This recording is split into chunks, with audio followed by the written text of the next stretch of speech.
Hello everyone and welcome to another episode of Supplementary Videos.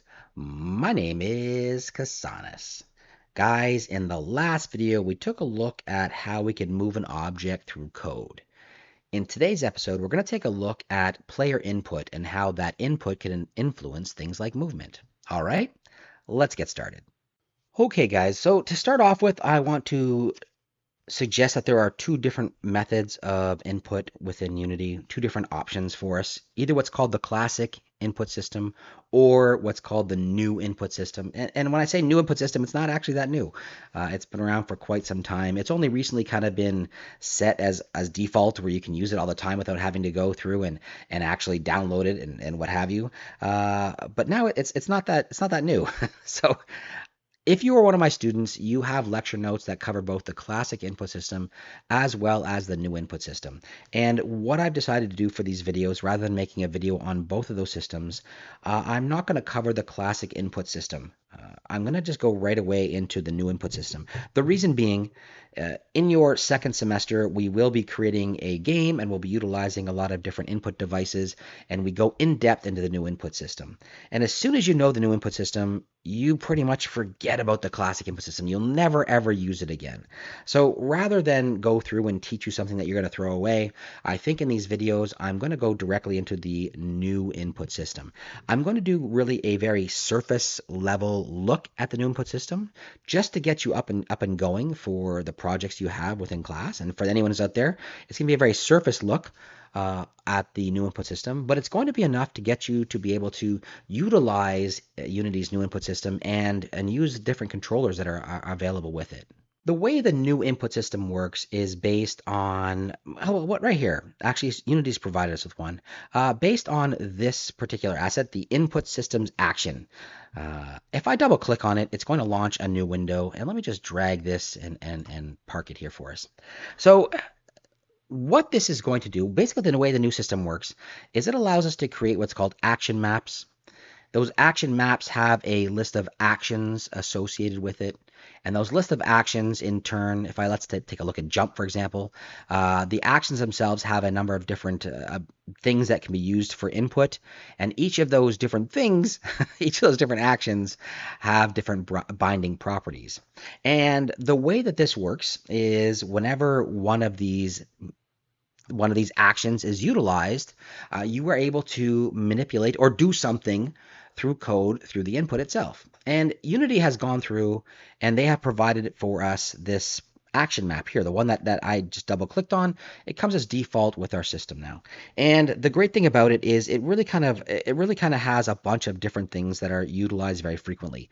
If we take a look, let's take a look. So we have something called a player action map.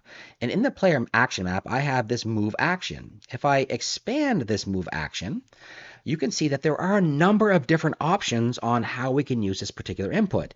It is using the left stick of the gamepad, or it's using the WASD keys of your keyboard, or it's using a joystick. All right, so all of these methods here are all ways that we could actually utilize the move option. So if I have a keyboard attached, it'll automatically kick in with WASD. If I have a Xbox controller attached, it'll automatically kick in with this left thumbstick. So there's a bunch of different options in here. And like I said, they have gone through and created several that we use all the time. If I take a look at jump, for example, we can see that the jump is related to the keyboard, the space key on the keyboard.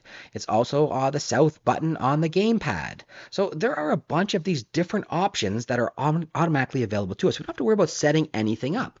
This is automatically made for us and we can utilize it right away. So the great thing about the new input system is it allows us the flexibility of swapping out different controller types or controls for input. That's what's really, really great about it. Now, we're not going to explore this any further than to say, yes, we have a couple of different options in here that Unity has created for us.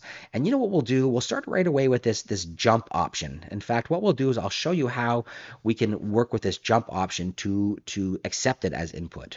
Okay, let's head back into our scene and we'll take a look at the asset I've set up. I've got the knight's head right here, the same old knight heads we're always using. If I click on it, we can see that we have the sprite renderer.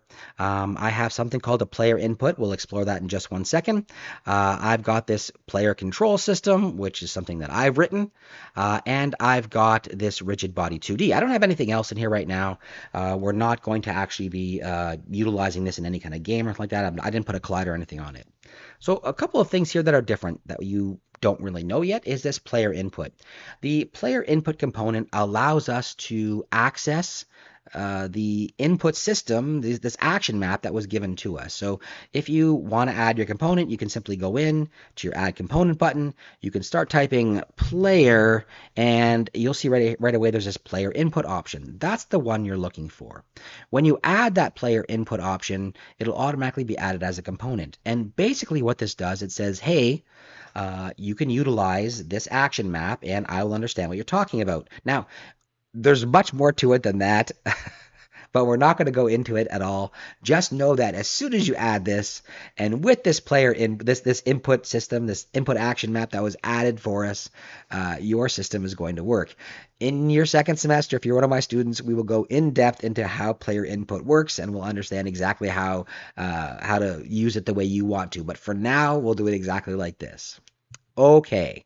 Additionally, on this right now, I have this player control system. Let me double click to open it up. Now, I wrote player, I forget what I called it. I just checked it a second ago. I wrote player control system. I wrote player control system, and it's going to be used for our movement. And I just want to demonstrate, though, I'm going to add some code to this right now just to demonstrate exactly how we can interact between the action map and our code. What is important for now, because I have left, let me move this out of the way for 1 second, because I left this player input component as default, I didn't change anything on it at all right now. It's going to be really important that on your asset that you want to move around, that your player input is on the same hierarchical layer as your whatever script you're writing to be able to do your actions. That's going to be really important for now, and that's just because I left this as default. I didn't touch anything at all. Okay, so strictly out of the default state, we're going to get some movement right away. Now let's take a quick look at this input action once again. We're going to take a look at this jump, and we'll take a look at this ability to use this space keyboard here. I'm going to be doing keyboard. I'm going to hit the space button, and I want something to happen. Let me drag this back over for a second here, and I'm going to show you the way that this has to be set up. If you want to utilize anything as far as the action map is concerned, you're going to need a public function that can be accessed by that action map. So I'm going to start off right away by saying public, and spelling it properly, public, and I'm going to have a void function here. It's not going to return anything at all. Now, the format that you have to utilize in order for this to operate the way you want it to is you start off with the word on, so on. And afterwards, you're going to utilize, let me drag this out of the way for 1 second, you're going to utilize the name of the action. In our case, we're going to be taking a look at the jump action. So let me drag this back for 1 second. All right, so I'm going to say on jump, on jump. And I'm going to add in this input value. It doesn't really matter what we call it for now. We don't really care what this is. We're not going to be utilizing it. We'll take a look at what it does later on, though. So for now, I'm just going to say, I'm going to let it finish itself off. Input value, jump value. This is the information that we're getting from the input device. In our case, I'm not going to have it do anything with that input at all, with that the actual information we're getting from the input device. All I care about is that we press the button, we press that jump button, and that something happens. Here's what I'm going to have it do. I'm going to have it print, quotations, I'll say pressed the jump button. That's the space bar. All right. So just by doing this, adding this one little bit in here, when I say file save and I save this whole thing and I move it out of the way, all right, it'll do its thing here. All right, I moved it out of the way. Now let's take a look at what happens. So right now it's set up so that I can access that function. I'm going to go to my scene here and I'm going to open up the console. We can see it. Let me clear this. And when I hit play, and I utilize my space bar, you can see that every time I press the space bar, I hope you can hear me clicking. Every time I press the space bar, it is giving us this press the jump button. All right. That's how easy it is to have your object take input and do something with it. Let me drag this back so we can take a look. That's how easy it is. Setting up this function that matches the action names that we have associated with that action map will allow us to do something. All right, whatever code I put in here is what it's going to do. I can have it do anything I want. What I want it to be able to do, let's scroll up here and take a look. What I want it to be able to do is whenever I press the WASD keys, I want the character to be able to move in the particular direction I'm pressing. So if I press the D key, I want it to go to the right, and A key go to the left, the W key go up, and the S key go down. Basically what I want to happen is to be able to control the particular character. Okay, so let's go back and take a look at our action map. Drag this out of the way. Get our action map right here. Our action map actually has this option for move. If we take a look, move actually has WASD already built in. That's fantastic. So it's already there. What I know I have to do then is I have to write a public function that uses onMove and then does something. Let me drag my code back into place. And let's take a look at how I've done this. I'm going to use velocity. So I'm going to set the velocity to a particular value. In our last video, we took a look at several different options for moving a character about. We took a look at the option for translate. We took a look at the option for applying a force, and we took a look at the option for velocity. I'm going to be utilizing velocity for this particular asset. Okay, so what do I need? First of all, I need a rigid body. We took a look in that last episode. If we want to set the velocity of the rigid body, we obviously need a link to the rigid body. So I've created a reference to my rigid body. I also want to determine how fast the object's going. So in this particular case, I'm going to be setting a base speed for my object, how fast it's going to be moving. I also want to know the direction that my object is moving. So I've created a vector2 that I've called move direction. This will tell me in which direction I'm actually moving and apply my force in that particular direction. Down here in my start function, in the start function, once again, I've used this function, the get component function. We haven't discussed this yet. We will discuss it in the near future in an upcoming episode. But for now, understand that utilizing the get component and searching for my rigid body 2D will find a reference to a rigid body on the same hierarchical level as this script is located. So as long as my script and my rigid body are on the same hierarchical level within my asset, I will be able to find that rigid body. So I have a reference to my rigid body right here that I will use to set my velocity later on. Now, just like we did for the jump, I have my public, void, onMove, and I've got an input value that's coming in. All right, let's make sure this is working first. So I've got a print statement here, print out my move value. It's going to give me different values as I press my buttons. All right, so let's file save this, and let's drag it out of the way. All right, let's go back to our scene. Let's clear down here, and let's hit play.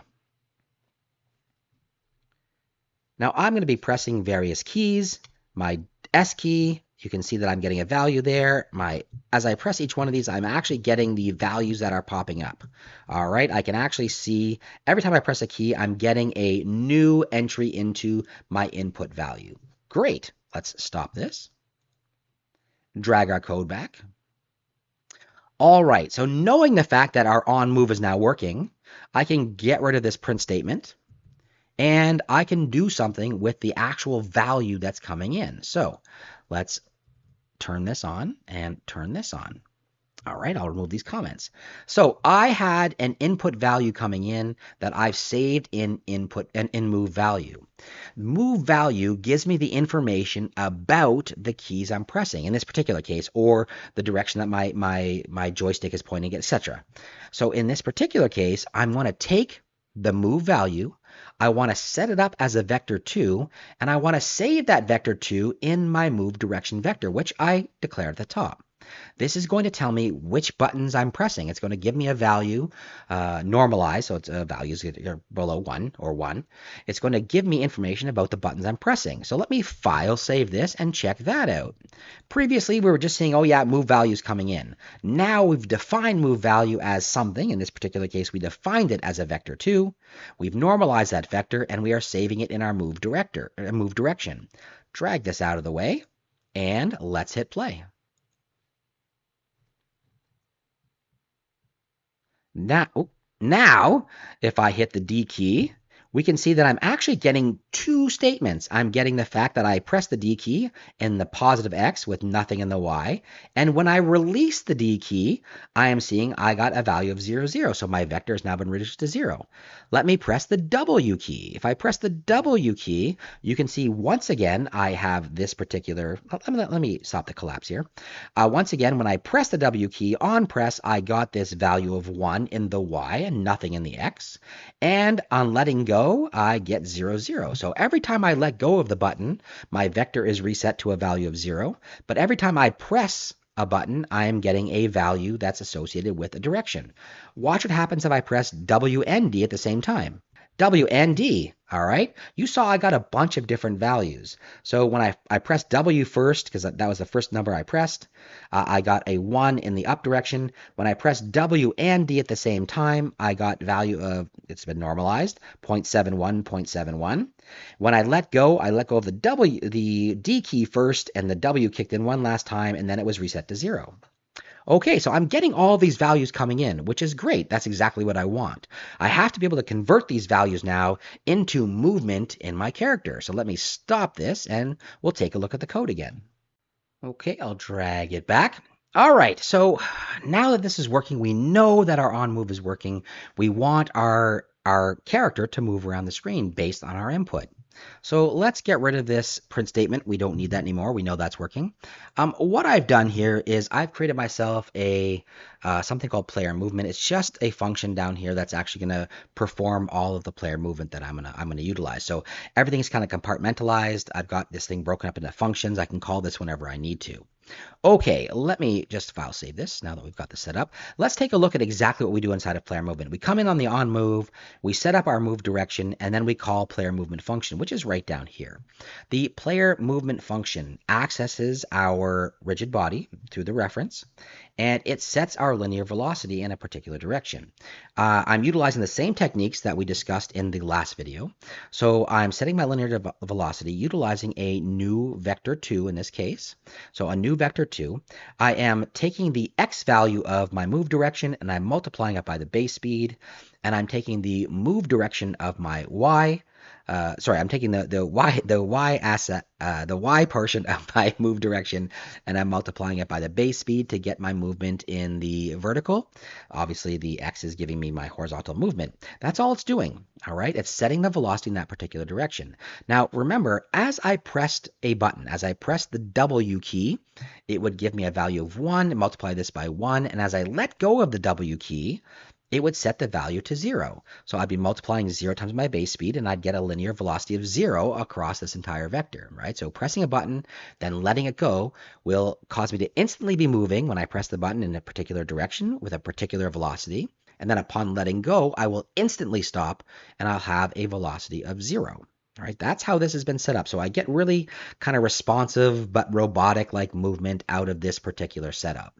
It's been saved, so let's move this out of the way.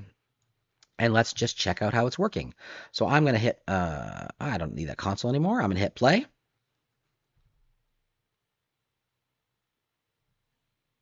All right, and if I click my D key, you can see my character moves that way, instantly stops. If I hold my A key, it's moving, instantly stops. If I press two different keys, you can see I'm kind of getting that diagonal as well. I'm getting that movement in any direction that I want.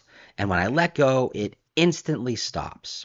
Okay, let's stop this and talk a little bit about what's good and what's bad about that. All right, because I opted to use velocity, the velocity itself gives me this kind of instantaneous movement, instantaneous speed. There's no speed up or anything like that that's occurring. But like I said, I do get very robotic controls associated with it. And that's not super fun. Maybe that's not what your game is going to be about. If it is, if you're making kind of that kind of arcade style game and you want that arcade style movement, great. This is going to work perfectly for you. And I did it in one line of code, right? That's all it requires, one line of code, a couple of components, and suddenly we have input from almost anything we want. I could set up right now with my controller. My controller would do exactly the same thing. Awesome. What if we wanted to utilize, instead of utilizing our velocity, what if we wanted to utilize one of the other options that we talked about in the previous video? What if we wanted to use the application of force? Well, with the application of force, we might require the continuous application of force, just like we did in the other video. Instead of calling, for example, player movement here, calling it one time and instantly setting our velocity, we may need to set a boolean and then have our fixed update or our update or however you'd like to do it. Set a boolean to say yes, we're moving, and then have a continuous setting of the required value, right? The required force. If you don't do that, you apply the force once. You saw how that worked previously. If I apply the force once, it doesn't have that continuous force applied. There's slight movement, and that's all there is to it. It'll slow down over time if you've got a certain angular velocity or sorry, angular damping or linear dampings on. It'll all slow down over time. So we have to be careful with that. But it's going to give a different type of movement. It's going to give you drifting within your character. It's going to mean you have to overcome the forces you previously applied. It's going to give you a different feel when you're setting up your control structure. You have to decide in the game that you're making the type of control that you want, that feel that you want. That's what's going to make your game good. If you've chosen the right type of mechanics for your game, the right type of movement system for your game, for example, it's going to make your game feel the way you want it to feel. All right, this is a super simple way of doing it. If you're one of my students and you're creating your current assignment, this is a great way of doing it. You are more than welcome to use linear velocity or velocity on the rigid body. If you want to explore other options, try out how it feels whenever you're creating a controller that's based on force. I actually like the way the force controllers feel typically. Most of the games I create use that instead, but this is a super simple way of getting everything up and operating. All right, guys, I hope you enjoyed that. If you did, let me know down below with a thumbs up. If you didn't, a thumbs down is perfectly fine. All right, I hope you guys got some stuff out of this. I can't wait to see what you're making. All right, thumbs up, thumbs down, comments down below, and if you haven't done so, please take a few seconds to subscribe. Have yourselves a wonderful day, everyone.